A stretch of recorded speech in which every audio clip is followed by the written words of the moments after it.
While the camera was recording, she put her children to bed and said goodnight.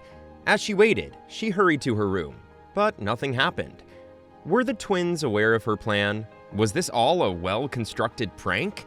She had no idea. However, the thought of it all made her heart beat faster. When Alice decided she'd raise her kids on her own, she only wanted to give them the best lives they could ask for. After her untimely separation from her husband, Alice was left with all the responsibilities that came with parenting. Although she was ready for all that was barreling her way, she couldn't have been prepared for what she caught her kids doing that night. Alice met Mark, her kid's dad, right after college. Although they'd been two peas in a pod, with a fiery romantic life that was everything Alice could have wanted, they'd soon separate after their third child. The separation came because of several quarrels between the lovebirds. It was soon apparent that the end of their journey was upon them.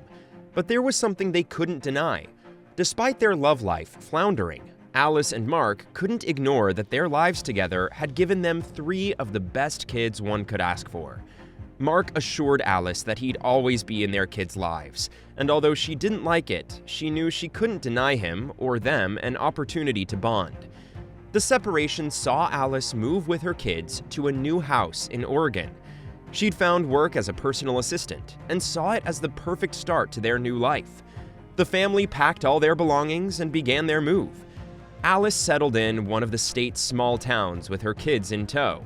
But although the move would be smooth, something that her kids were doing behind her back would threaten to break Alice apart.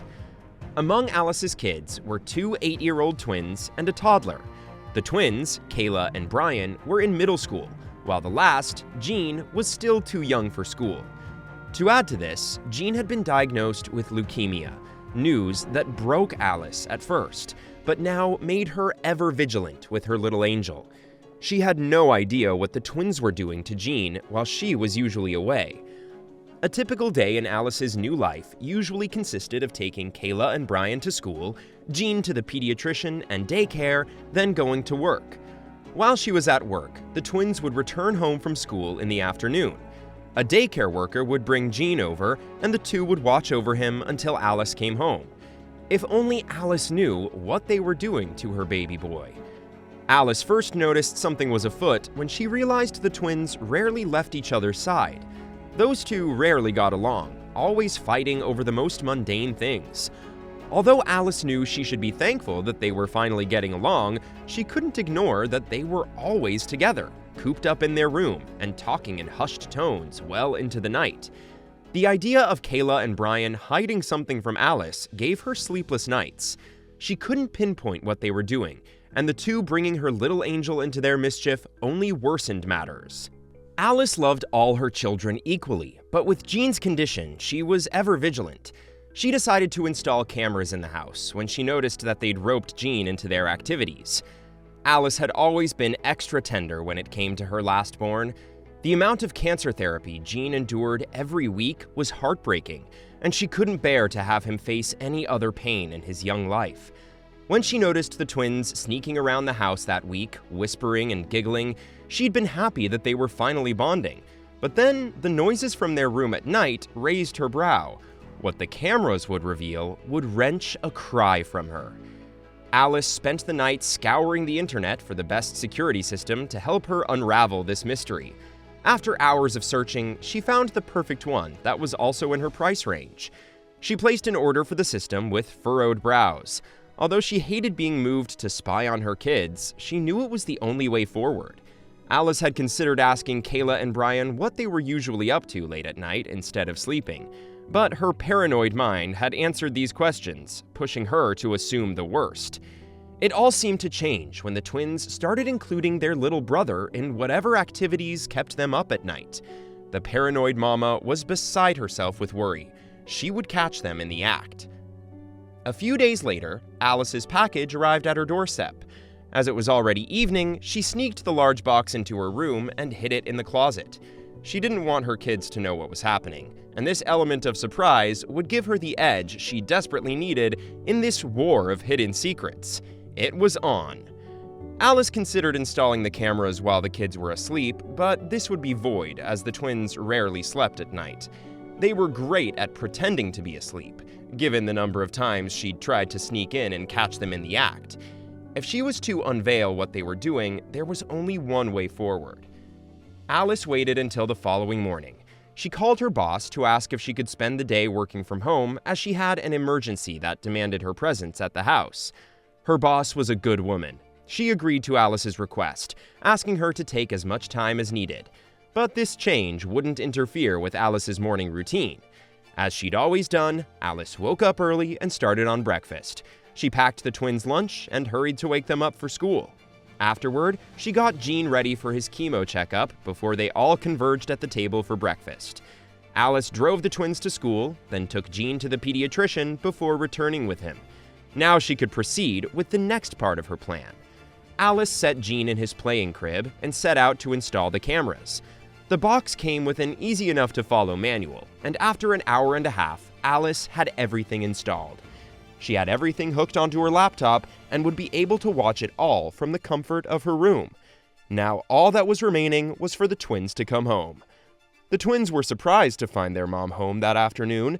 They found her in a happy mood, which was a relief, as she'd seemed on edge for the past week. She made them their favorite dinner and watched their favorite movie alongside them. Afterward, she took little Gene to sleep, gave them an extra hour of TV, and went into her room. The twins always respected their mom. They loved everything she did for them and hated seeing her distressed. Instead of watching TV, they tidied up the living room, taking their and Gene's toys into their respective boxes and calling it a night. They would wake up, as they always did, hours after their mom turned off the lights. They had no clue that she was on to them. Alice didn't want her kids to think something was off, but she watched as they used the hour she'd given them to watch TV to tidy up the living room. She couldn't understand what was happening because the twins rarely cleaned after themselves like this. Had they noticed that she was nicer? Were they suspecting something? The twins went to bed, and after a few minutes, Alice got up to turn off all the lights. She passed by their room to wish them a good night, as she always did, asked them if they needed anything, and returned to bed. But instead of sleeping, she pulled her laptop closer and turned on the camera feed again. Tonight would be a very long night. The minutes began counting, the camera rolling as every second ticked. Alice lay in bed waiting, hoping to crack the case finally, but nothing happened. What games were her kids playing on her? Alice couldn't tell, and the prospect of it all made her heart race even faster. She didn't know what to do if her kids hurt themselves or their little brother. The night went by slower than usual. Alice had been up for almost 3 hours now with nothing compelling happening. She decided to throw in the towel and pulled her covers over her head. But she hadn't even gotten comfortable when she heard whispers from her kids' room. She reached out for her laptop, ready to uncover what was happening. The camera in the kids' room was set to night vision, so Alice could see clearly, although the room was dim. In the darkness, she saw Kayla shake Brian awake. They conversed for a few seconds before Brian sat up fully. Alice sat up too, keenly observing everything unfold. The truth was about to be laid bare. The twins continued their conversation, and Brian got out of bed, reaching into his bedside table for a flashlight. He turned it on, and Kayla, standing beside him, climbed onto his bed and reached up for one of his plastic toy swords. Alice could see Brian complain, no doubt irked by his sister touching his most prized possessions. Kayla only grinned and hurried down, continuing their hushed conversation. Alice's brows drew close. She couldn't hear what the twins were saying, and she felt like rushing out of bed to them. But then, something happened that made her lips part. Kayla took Brian's hand and led him out of their room. Alice quickly switched the camera feed into the hall. The twins were going to the kitchen. Brian switched on the kitchen light, and the two disappeared. Panic set in, and Alice set her laptop aside, ready to rush into the kitchen to see what her kids were doing. But as she threw herself off the bed, Kayla returned to the feed's view. Alice froze as her sight landed on what her daughter was holding in her tiny hand. Her heartbeat picked up. She couldn't believe what she was seeing. One of Gene's milk bottles gleamed in Kayla's hand. She stood in the kitchen's light before Brian turned it off and lit the corridor with his flashlight. Retaking his sister's hand, He nodded at her and grabbed the toy sword so she could carry the milk bottle with both hands. What was going on here? Brian led the way back to their room, but the two took a detour to Jean's door and pushed it open. Alice quickly switched camera feeds, seeing as the twins gently shook Jean awake and gave him the bottle. Alice couldn't believe it. Her eyes grew wet and her breath caught. She pushed her laptop aside, holding back her tears. But then something happened that made her speed out of bed to her kids' room. Kayla and Brian made sure Jean finished his bottle. They each kissed his forehead and whispered that they loved him very much. Alice rushed out of her room, finding the twins over Jean's crib.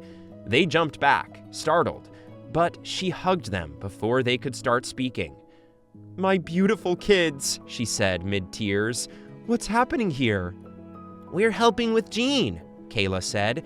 "We usually get his milk before he starts crying and wakes you," her brother added. "Are you mad at us, Mom?" "Never," Alice said. "Not in a million years."